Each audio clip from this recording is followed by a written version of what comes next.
तो नमस्कार बच्चों, स्वागत है आप सभी का आपके अपने YouTube channel genius maths by Tomar sir में। तो बच्चों, आज हम क्लास 10th के लिए लेकर के आए हैं। हमारा ये अध्याय नंबर 12 है, जिसका नाम है पृष्ठीय क्षेत्रफल तथा आयतन। तो बच्चों, आज हम लोग कॉपी में पढ़ेंगे। इसमें थोड़ी सी क्लियरिटी ज़्यादा रहती है। तो आज देखते हैं बच्चों, आप लोग इसे ज़रूर बताएं कि आप लोगों को आज का वीडियो ये कैसा लगा।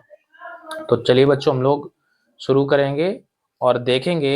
ये बच्चों, ये हमारा मोस्ट इम्पॉर्टेंट प्रश्न है, कई बार परीक्षा में पूछा जा चुका है। तो प्रश्न हमारा यह है बच्चों, एक खिलौना त्रिज्या 3.5 सेंटीमीटर वाले शंकु के आकार का है। आगे दिया है जो उसी त्रिज्या वाले एक अर्धगोले पर आरोपित है। इस खिलौने की संपूर्ण ऊंचाई 15.5 सेंटीमीटर है। खिलौने का संपूर्ण पृष्ठीय क्षेत्रफल ज्ञात करें। तो चलिए बच्चों, पहले हम लोग इसके चित्र को बनाएंगे। तो प्रश्न हमारा कुछ इस तरह से है, एक खिलौना त्रिज्या 3.5 वाले शंकु के आकार का है। तो बच्चों, ये जो खिलौना है वो एक शंकु के आकार का है, यानी कि इस प्रकार का बच्चों ये हमारा खिलौना है।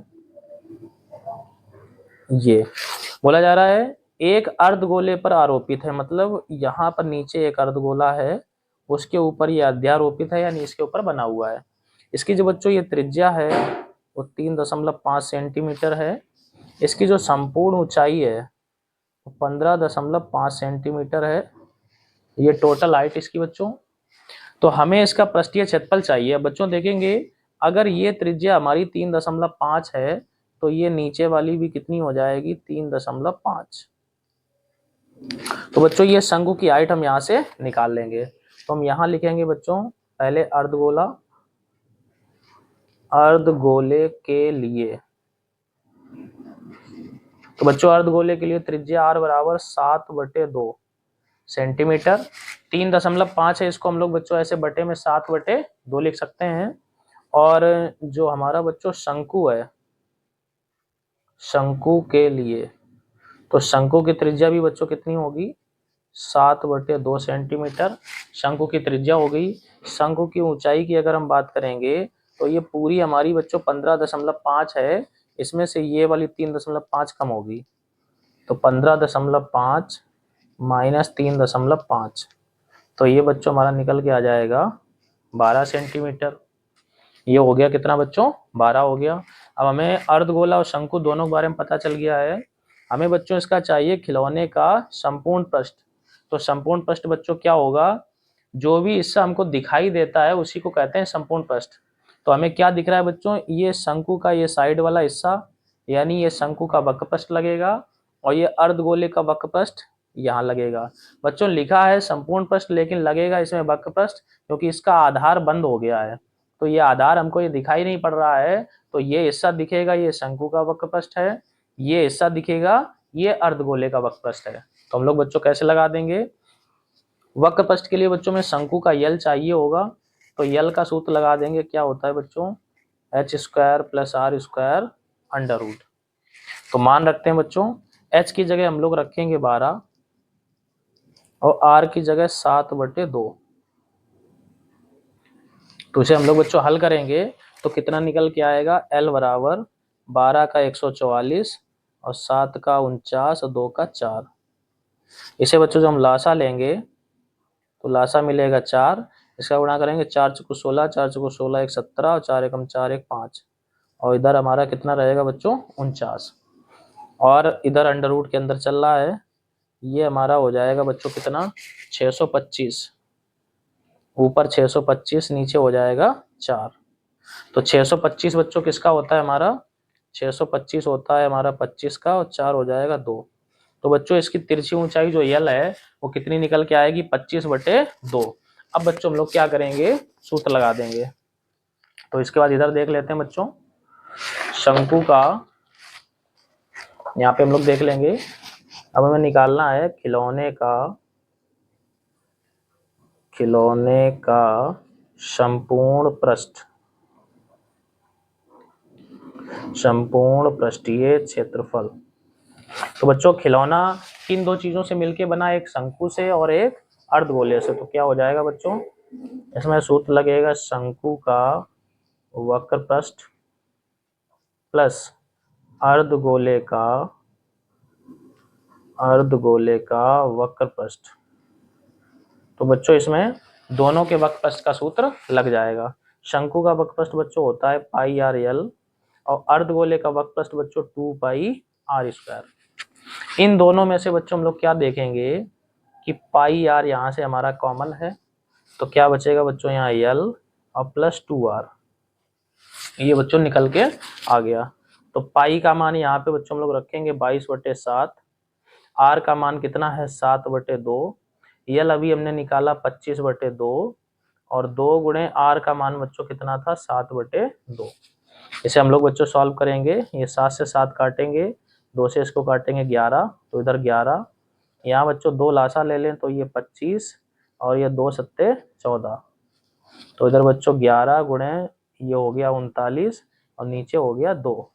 गुणा करा लेते हैं बच्चों, 11 नियम 99, 11 तिया 33, 33 और 9 42 और बटे में आ जाएगा 2 का बच्चों हम लोग भाग लगा देंगे तो 2 दूनी 4, फिर 2 एकम 2, 2 चाकू 8, पॉइंट लगाएंगे 10 होगा, 2 पंचे 10।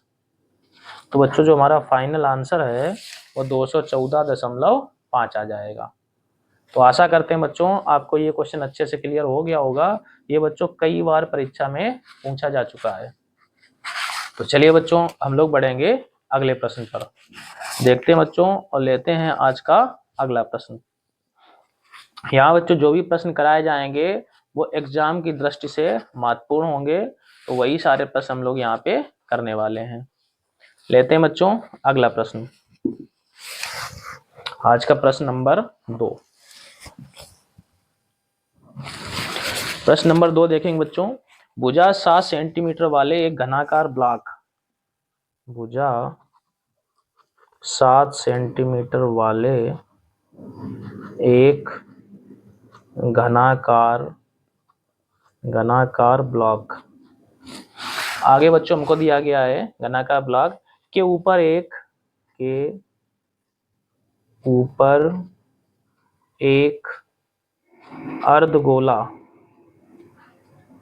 अर्धगोला रखा गया है। एक अर्धगोला रखा गया है। अर्धगोले का अधिकतम व्यास, अर्धगोले का अधिकतम व्यास क्या हो सकता है। और हमसे बच्चों पूछा जा रहा है इस प्रकार बने ठोस का पृष्ठीय क्षेत्रफल ज्ञात करो। इस प्रकार बने ठोस का पृष्ठीय क्षेत्रफल ज्ञात करो।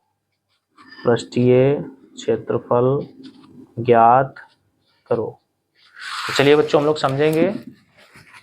एक भुजा 7 सेंटीमीटर वाला एक घनाकार ब्लॉक है बच्चों, तो हम लोग कैसे इसका पहले फिगर बनाएंगे, चित्र बनाते हैं हम लोग। तो बच्चों एक घन है, यहाँ पे मान लेते हैं ये बच्चों इस प्रकार का एक घन है। इसकी भुजा बच्चों ये कितनी है 7 सेंटीमीटर।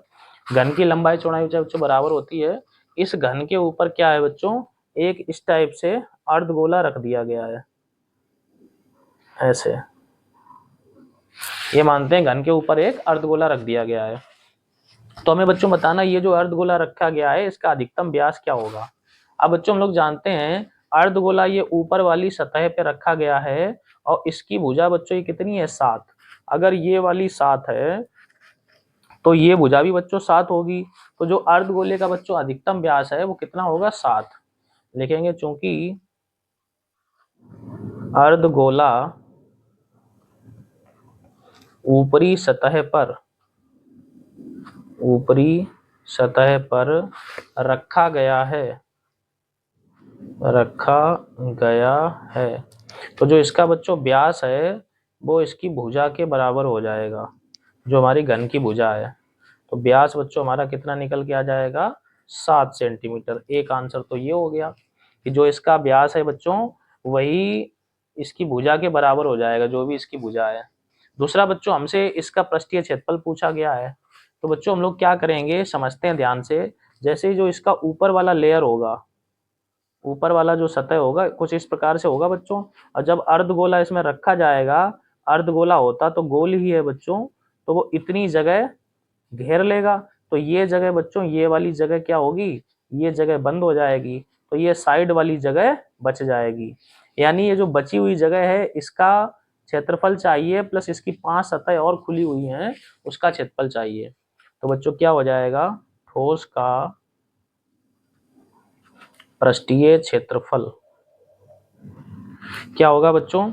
इसमें देखेंगे ये जो घन होता है बच्चों, इसमें टोटल 6 सतह होती हैं। तो ऊपर वाली सतह पे अर्धगोला है तो भी 5 सतह बची हैं। एक सतह का क्षेत्रफल होता है ए स्क्वायर, तो 5 सतह का बच्चों हो जाएगा 5a स्क्वायर। ये हो गया। अब प्लस जो ऊपर वाली बच्चों सतह है इसका पूरा ए स्क्वायर तो होगा, तो इसका ए स्क्वायर लिखेंगे, लेकिन इसमें से ये वाला हिस्सा बच्चों बंद हो गया है। तो ये एक वृत्त होता है, तो वृत्त का क्षेत्रफल क्या होता है बच्चों, पाई आर स्क्वायर।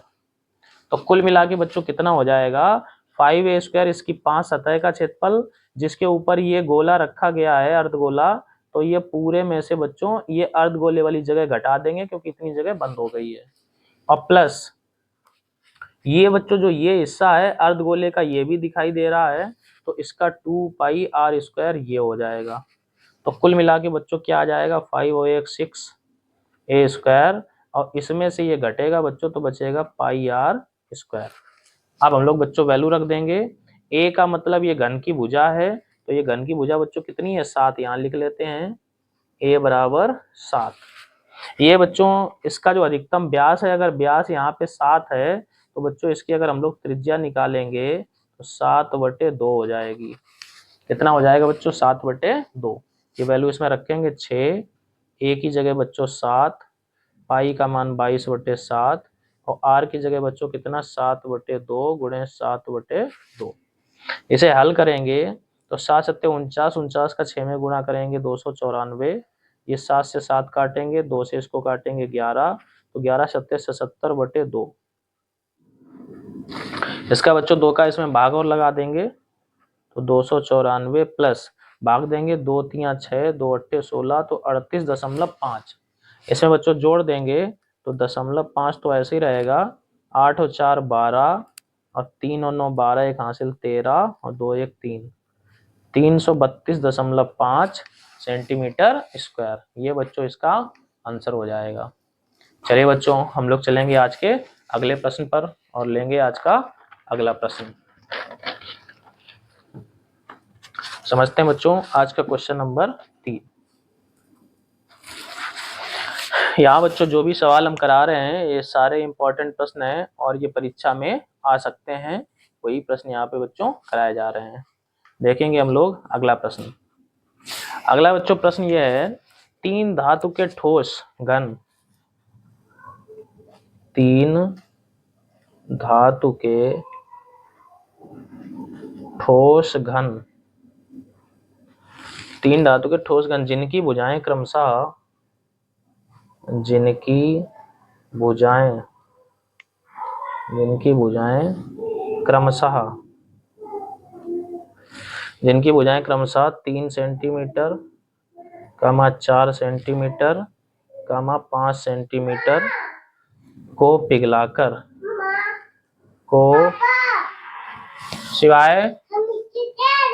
शिवाय अभी पापा वीडियो बना रहे हैं, माँ के पास जाओ थोड़ी देर, चलो माँ के पास जाओ। पापा आप इसकी वीडियो बना। हाँ भैया हम इससे, चलो।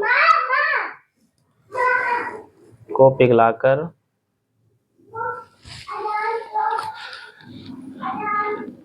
आगे बच्चों है, इसको पिघलाकर एक ठोस घन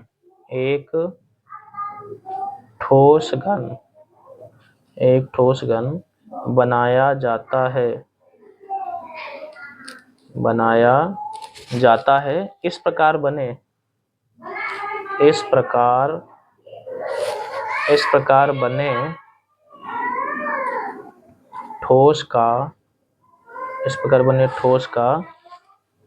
ठोस की भुजा ज्ञात करें।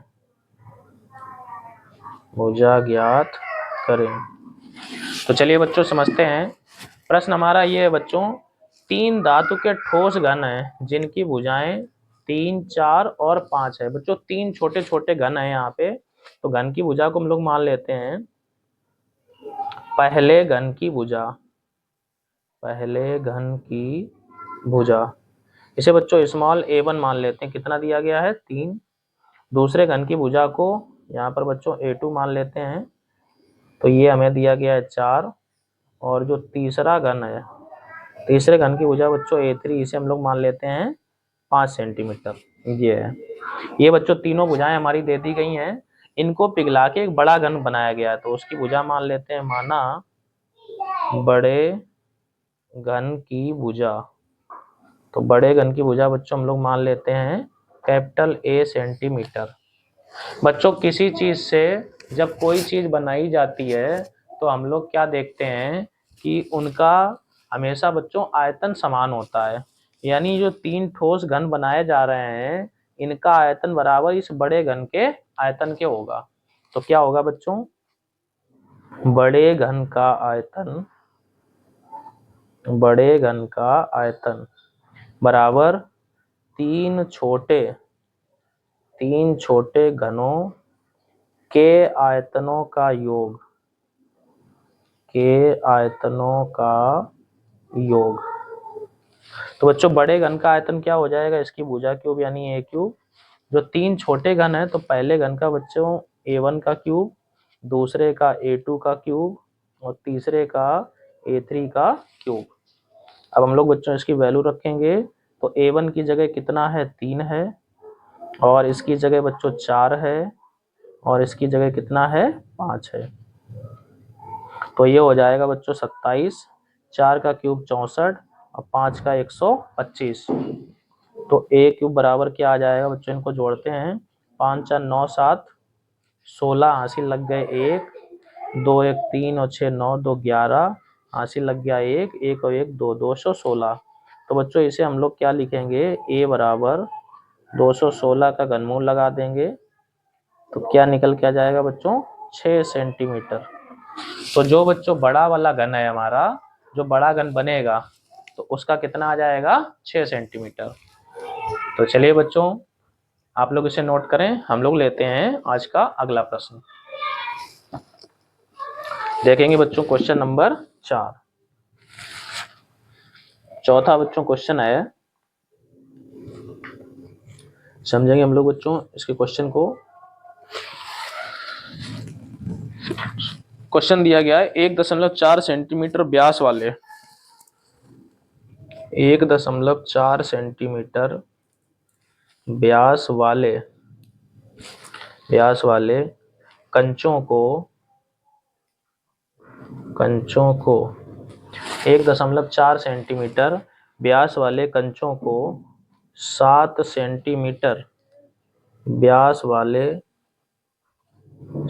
सेंटीमीटर व्यास वाले बेलनाकार बीकर में डाला जाता है, बेलनाकार बीकर में डाला जाता है। बीकर में कितने कंचे डाले जाएं? बीकर में कितने कंचे डाले जाएं? बीकर में कितने कंचे डाले जाएं कि बीकर